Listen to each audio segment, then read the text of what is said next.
If you're doing a genre film, reinvent the genre a little and have more quirky characters and do things they're not doing. The trick isn't don't do what everyone else is doing, get ahead of the curve, do what you're doing and make it more you than anyone else, and get ahead of the curve so people want to be like you. When you are doing a pitch and the pitch is like a very mechanic, the other people feel that it's mechanic and they cut the connection with you.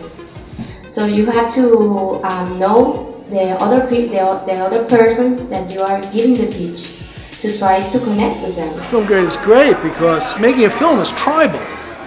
And you have to belong to a tribe, and it's a group, it's a collaborative art form. So to know that there are like-minded individuals like yourself working with the same goal, not a same vision, but a same goal, is a great thing.